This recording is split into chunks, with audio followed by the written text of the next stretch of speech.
If you own real estate in Bowie 20721 specifically, then this December Market Insight is just for you.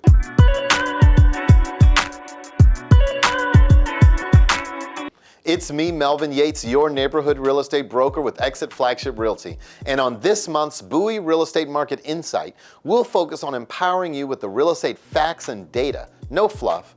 I'm going to share with you the 5 things you need to know as we enter 2022. Plus, I'll give you the national data and explain exactly how it's affecting us right here in the local level.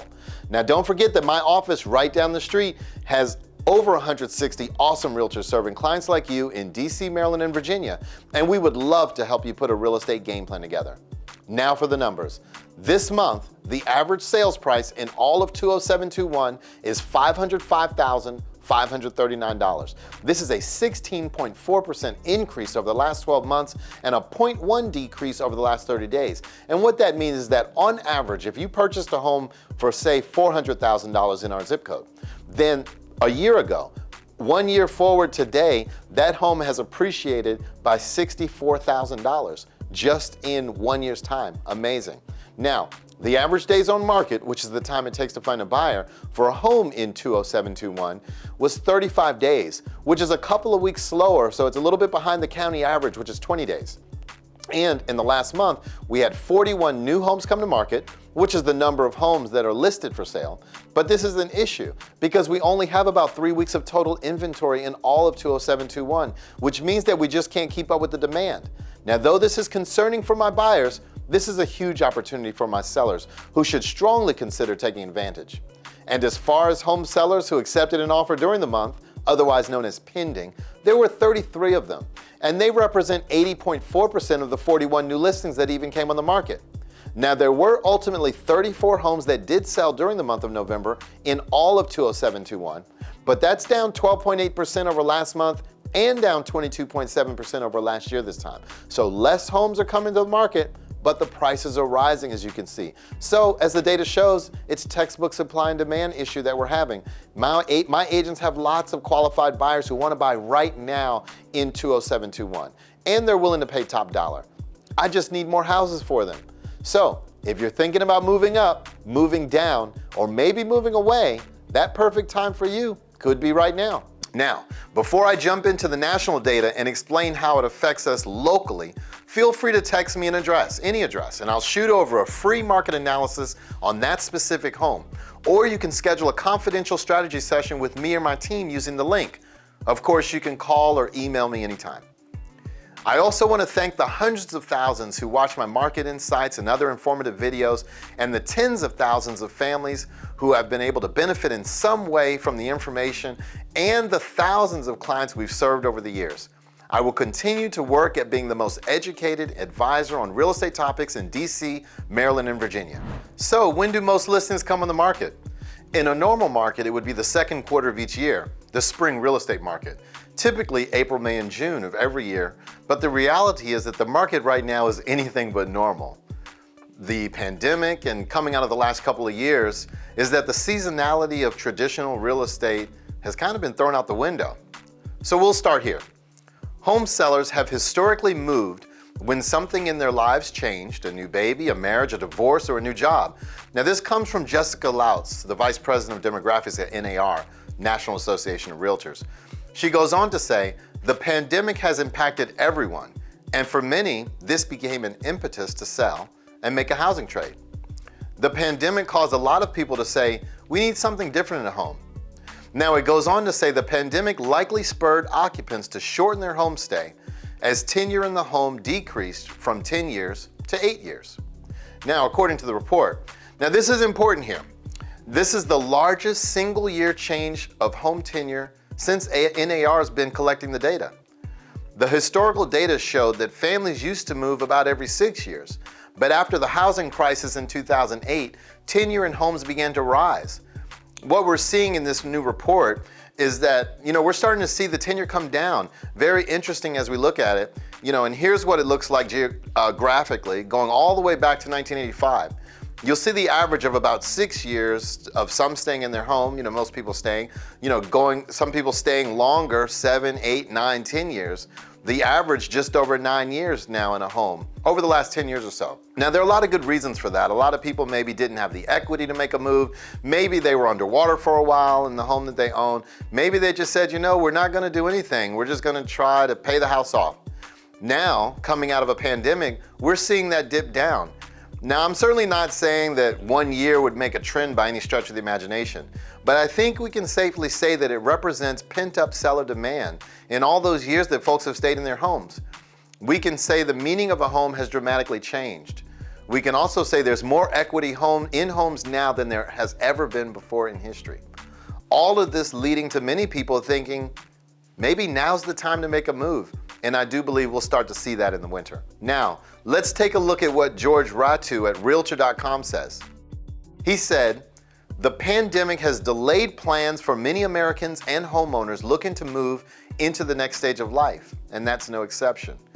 Recent survey data suggests the majority of prospective sellers are actively preparing to enter the market this winter. So going back, a lot of reasons we just talked about, folks thinking about moving. This study is saying we're seeing a lot of those people preparing to enter the market this winter. In that same study, 65% said that they either just listed or plan to this winter. 93% said they've already taken the steps toward listing a home, including working with an agent. 36% have researched the value of their home and others in the neighborhood. And as well as we've started making repairs and doing what they need to do to sell the home. I think today in this market, being prepared, being educated, and taking action, if appropriate, is what I want for you. Now, Danielle Hale says that this new listings have risen now for the second week in a row, with this recent survey data suggesting that a growing share of homeowners and potential sellers are eager to find new homes. Now, there's reason to believe this may be the start of a welcome trend, especially as we move into cooler months. As we look into the winter, the data shows that we're going to see more activity among sellers and among buyers than we've seen in quite some time, as seasonality has been thrown out of the window. Now, let's just talk for a minute about interest rates. Probably one of the biggest things that's going to be talked about as we go into the new year. What's going on with the interest rates? The overall outlook is interest rates are going to rise. And this is a look right now at the 30-year fixed. We've used this, many times over the last couple of years as we go back and look at January of 2020 prior to the pandemic, which is basically rates are knocking on the door of 4%. Right now, the average 30-year fix is right at 3.1%. Many calling for that rise to go into next year. Now, I'll show you what forecasters are saying, but if you were to ask me what's going to happen with interest rates, I think we're going to go back to where we were. This is a historical perspective on rates.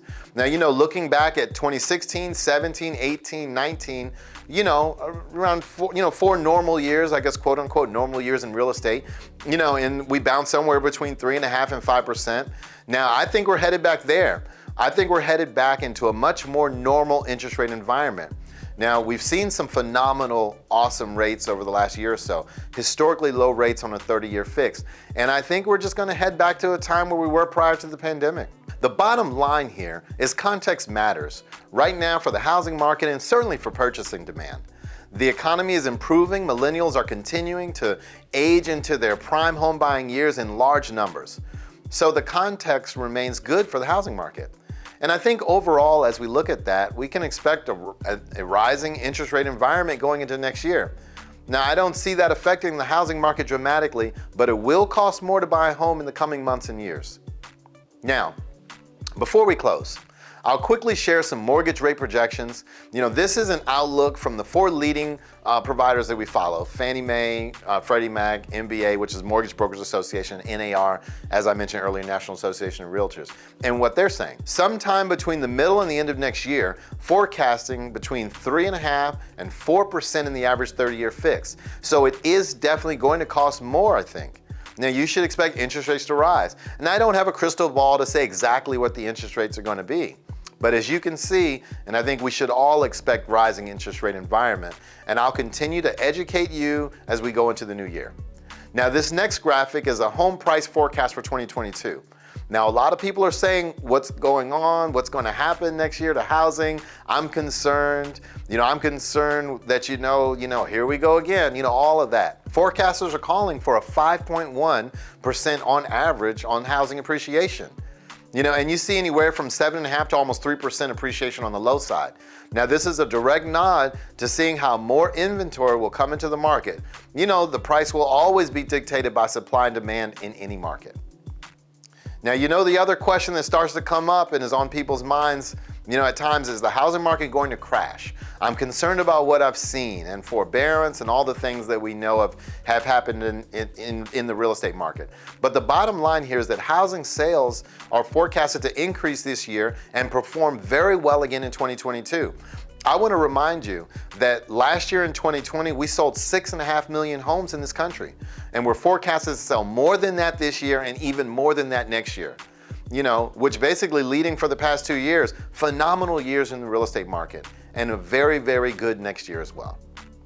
Now, the slide shows you just where we are in the real estate market based on monthly inventory in the extreme seller's market that we're in. Thinking about selling your home, there's literally never been a better time. And I know I sound like a broken record, but this graphic just underscores it and underscores it going all the way back to 1999. What does the market look like?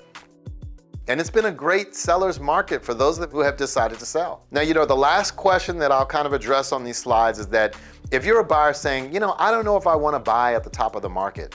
When you look at price appreciation, it's certainly not at the top of the market, but I know that it may feel that way.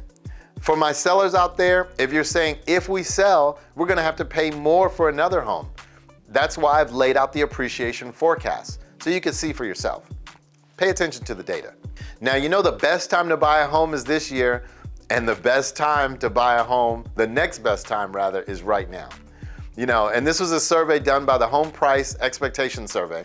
Based on this year, all the way forward to 2026, buying a home, average price home, what appreciation is at stake by buying now versus not buying now? $111,000, just over $111,000 in real appreciation over the next 5 years. So as a buyer, helping you see what's at stake is part of my job. Now, I know you guys are seeing things in the news and hearing things from friends and family. Please know that I will continue to be your rock for all things real estate, giving you the facts and data, no fluff. So if you're thinking about moving up, moving down, or maybe moving away, your time could be now. Feel free to text me an address and I'll shoot over a free market analysis on that specific home, or you could schedule a confidential strategy session with me or my team using the link. Of course, you can call or email me anytime. Thanks.